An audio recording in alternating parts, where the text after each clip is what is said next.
देखिए ये सिंपल सा वीडियो है, आपको इसमें ऐसा नहीं कि बहुत सारी चीज़ें टफ लगेंगी, बस सिंपल सा तरीका है इसको जानने का, समझने का। बस आपको कुछ चीज़ें ध्यान में रखनी पड़ेंगी। क्या ध्यान में रखना है, कैसे रखना है, कैसे आपको करना पड़ेगा। सारा सेंटेंस मतलब कि जहाँ पे की आता है, कहाँ आता है, की आता है, कब आता है, की कैसे आता है, की क्यों आता है, जो जिसने आता है, जिसकी आता है, जिसे या जिसको आता है, तो आप कैसे करोगे, वो वाक्य कैसे करना है आपको। जैसे मैंने यहाँ पे लिखा है, जब वह यहाँ आया मैं नहा चुका था। आपने ये जान लिया कि when he came here I had both, लेकिन ये तो लिख दिया ना। लिखने को तो कोई भी लिख देता है, कहीं पे लिखा होता है, लेकिन आपको समझ में नहीं आता ना। आप नहीं समझ पाते कि वो कैसे हुआ, यहाँ पे ये चीज कैसे आ गया, यहाँ पे ये कैसे आ गया।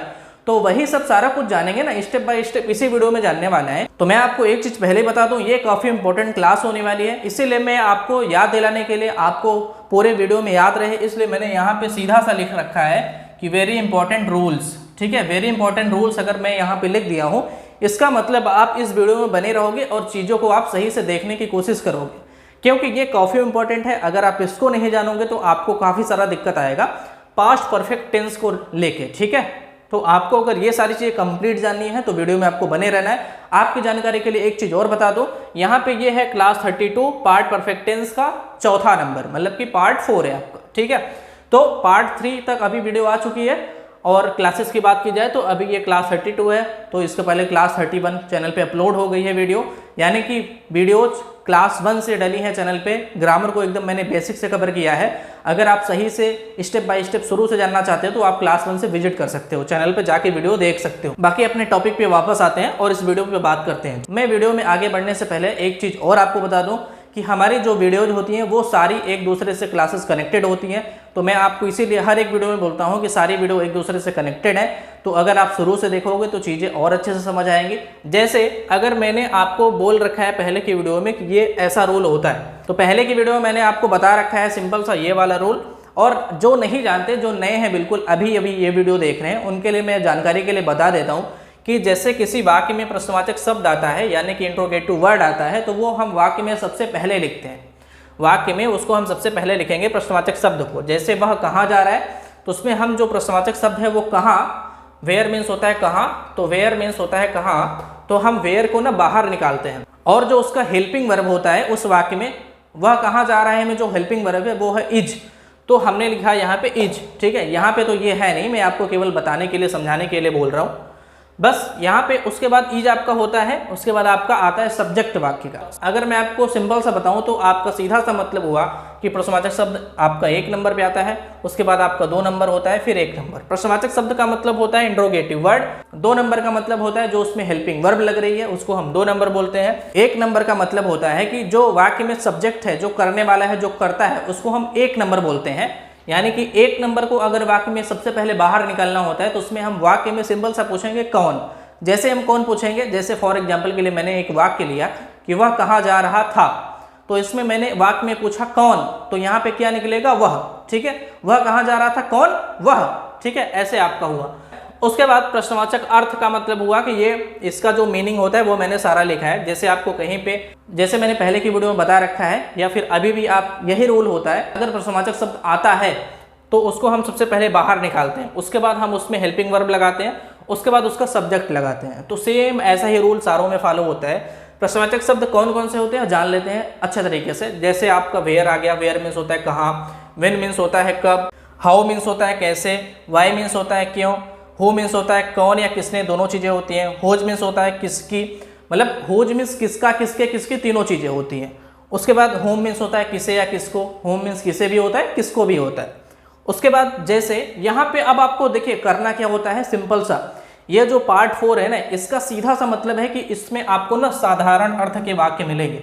मतलब जितने भी मैं यहाँ पे एग्जांपल दिया हूँ या फिर जो भी आगे बताऊंगा भाई आपको, मतलब सारे सिंपल रहेंगे। इसमें आपको ऐसा नहीं है कि वो प्रश्नवाचक शब्द आने वाला है। प्रश्नवाचक शब्द जो भी आएगा उसका अर्थ हम साधारण मानेंगे, सिंपल मानेंगे। उसको कैसे करना है बता दूंगा, अभी आपको वीडियो देखते रहना है। मतलब आपको जैसे प्रश्नवाचक शब्द यहाँ पे मैंने बताया कि पहले आता है, इसमें आपको क्या करना है ना, ये वाला जो इस टाइप से अर्थ आएगा। जैसे मान लीजिए आपको वाक्य में आया कि उसने देखा कि, जो की है ना, जो की आ गया आपका, इस टाइप से वाक्य आ गया कि कब, मतलब कुछ भी हो सकता है उसमें।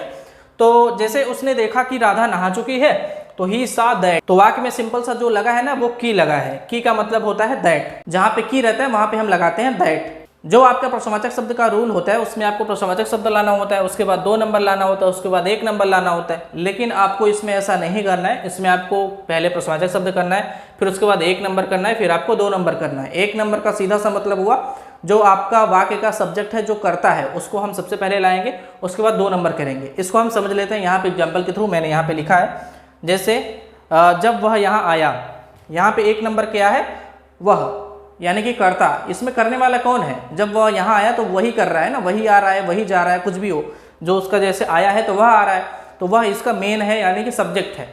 तो इसको हम 1 नंबर यहाँ पे कर दिए, उसके बाद 2 नंबर ऐसे कर दिए। और जो उसका क्रिया है, क्रिया या फिर हेल्पिंग वर्ब कुछ भी रहता है तो 2 ही नंबर पे आता है। तो यहाँ पे वह यहाँ आया के लिए क्या होगा, व्हेन ही केम, मतलब जब वह यहाँ आया। तो जब के लिए क्या होता है, व्हेन होता है। व्हेन मीन्स होता है कि कब या फिर जब। जैसे वाक्य में आपको आता है कि कब, तब भी आपको व्हेन लगाना है, और जब आता है तब भी आपको व्हेन ही लगाना है। तो यहाँ पे आपका सिंपल सा वाक्य में क्या हुआ, जब वह यहाँ आया, यहाँ भी है इसमें वाक्य में, तो ये भी आपको ध्यान रखना है।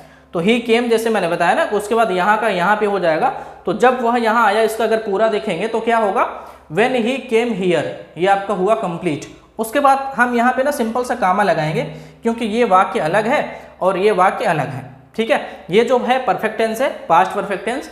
पास्ट परफेक्ट टेंस में चुका था, चुकी थी, चुके थे अगर आता है तो उसमें आपको क्या लगाना होता है, हेड लगाना होता है। चाहे एक वचन हो चाहे बहुवचन हो, दोनों के साथ हेड प्लस क्रिया की तीसरी फॉर्म, मतलब कि third form of the verb, उसको लगाते हैं आप। तो अगर हम बाथ का थर्ड फॉर्म देखेंगे तो बाथ होता है, तो नहा चुका था यानी कि हैड बाथ हो जाएगा। तो मैं नहा चुका था तो आई हैड बाथ। मैंने आपको सिंपल सा बोला ना कि आपको पहले प्रश्नवाचक शब्द लगाना है, प्रश्नवाचक शब्द लगाना है, 1 नंबर लगाना है, 1 नंबर लगाना है, 2 नंबर लगाना है, 2 नंबर लगाना है।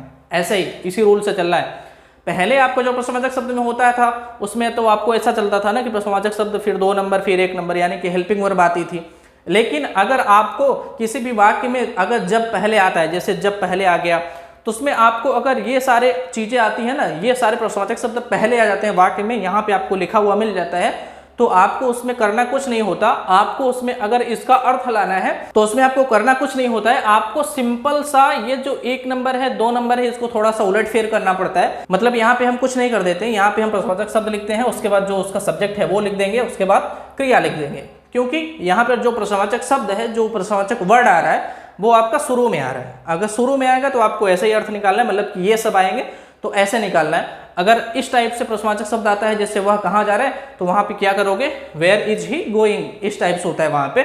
अगर वहीं पे आपका वाक्य में आता है कि जब वह यहाँ आया तो व्हेन ही केम, यहाँ पे ऐसा नहीं है कि आप जो है आया का पहले लिख दोगे व्हेन केम ही, ऐसा नहीं होगा, मतलब ही केम ऐसा होगा। तो when he came here I had bath, उसने देखा कि, उसने देखा, उसने देखा का क्या होगा, ही मीन्स होता है उसने, उसके बाद देखा का होता है सी मीन्स होता है देखना। तो देखना का जो सेकंड फॉर्म होता है वो होता है सा, तो सी का जो सेकंड फॉर्म है वो सा हो जाएगा, तो उसने देखा का हो जाएगा ही सा। उसके बाद जो की है, की का सीधा सा मतलब क्या होता है, दैट मीन्स होता है कि किसी भी वाक्य में अगर की आता है तो वाक्य जोड़ने का काम कर रहा है, तो उसमें हम सीधा सा दैट लगाते हैं। उसके बाद यहाँ पे हो जाएगा उसने देखा कि ही सा दैट। उसके बाद ये राधा जो है सब्जेक्ट है इस वाक्य का, ये वाक्य अलग है, उसने देखा कि जोड़ रहा है वाक्य को, ये आपका अलग है, राधा नहा चुकी है, ये अलग है। तो ये है आपका पास्ट परफेक्ट टेंस। इसमें हैड गॉन टाइप की क्रिया लगेगी, मतलब had third form of the verb. उसके बाद हैड मैंने लगाया, third form of the verb bathed, तो ही सा दैट राधा हैड बाथड, ऐसे हुआ। और जैसे किसी वाक्य में आपका आता है कि कब या फिर जब, तो आपको वहां पे व्हेन लगाना है। जैसे की कैसे आता है तो हाउ लगाना है, की क्यों आता है तो व्हाई लगाना है, जो या जिसने आता है तो हु लगाना है, किस जिसकी आता है तो हुज लगाना है, जिसे या जिसको आता है तो हुम लगाना है। तो मैंने आपको जो है एग्जाम्पल बता दिया, मतलब कि ये आपको मैंने बता दिया जब अगर वाक्य में जब आता है तो उसको आप कैसे करोगे। मान लीजिए वाक्य में और कुछ आता है, हाउ आता है या फिर व्हाई आता है, मतलब कि कैसे आता है, की क्यों आता है, जो जिसने आता है, जिसकी आता है, जिसे या जिसको आता है। देखिए अगर मैं सारा कुछ बताऊंगा तो वीडियो काफ़ी लंबी हो जाएगी। देखिए मैं आपको समझाने के लिए एक प्रयोग मैंने बता दिया कि जब आएगा वाक्य में तो उसको आपको कैसे करना रहेगा। अगर आपका वाक्य में कुछ और आता है शुरू में तो आपको सेम इसी तरीके का रूल लगा के आपको कर देना है। मतलब कि आपको जैसे वाक्य में कुछ और आ गया, जैसे की कैसे आ गया, की क्यों आ गया, तो की कैसे है तो हाउ लगा देना आप वहाँ पे। जैसे यहाँ पे जब के लिए मैंने व्हेन लगाया, तो की कब है तब भी आपको वहाँ पे व्हेन लगाना है। आपको की कैसे आ रहा है तो हाउ लगाना है। कि या क्यों आ रहा है तो वाई लगाना है, जिसे या जिसको आ रहा है तो whom लगाना है।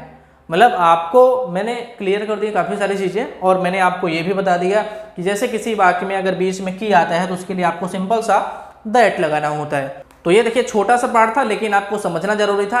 देखिए इसमें मैंने एक सिंपल सी छोटी सी वीडियो में आपको काफ़ी बड़ी इन्फॉर्मेशन दी है, तो आप इसको थोड़ा सा ध्यान से देखे होगे, समझे होगे तो और अच्छी बात होगी। अगर आपने नहीं देखा, नहीं समझा, तो आप फिर से एक बार वीडियो रिपीट करके देख लो, अगर आपको चीज़ें और अच्छे से जाननी समझनी है। अगर आपने देखा है तो कोई बात नहीं। खैर एक चीज़ और कहना चाहूँगा आपसे कि अगर आप चैनल पे पहली बार आए हो, नए हो, तो इसको आप सब्सक्राइब कर लो, साइड में बेल आइकन उसको आप प्रेस कर लो। दूसरी बात एक आपसे और कहना चाहूँगा कि इस चैनल पे मैं आपको फिर से याद दिला दूँ कि क्लास 1 से ग्रामर की वीडियो पड़ी है। अगर जो बंदा एक्चुअल में इंग्लिश या फिर ग्रामर को सीखना चाहता है, जानना चाहता है, समझना चाहता है, वो क्लास 1 से जाके वीडियो देख सकता है। अगर आप क्लास 1 से वीडियो जाके देखते हो तो चीज़ें आपको एकदम बारीक से अच्छे से शुरू से क्लियर हो पाएंगी। बाकी इस वीडियो को अभी आप लाइक भी कर दो, लाइक आप कर दो, नहीं तो आप भूल जाओगे। और हाँ, एक काम और आप कर देना कि इस वीडियो को आप शेयर भी कर देना उनके साथ जो एक्चुअल में जो बंदा ग्रामर या फिर इंग्लिश को सीखना, जानना, समझना चाहता है। ठीक है, तो एक काम ये जरूर कर देना, आप शेयर कर देना। ठीक है, मिलते हैं आपसे किसी अन्य वीडियो में नए टॉपिक के साथ में। तब तक के लिए नमस्कार, धन्यवाद, आपका दिन शुभ हो।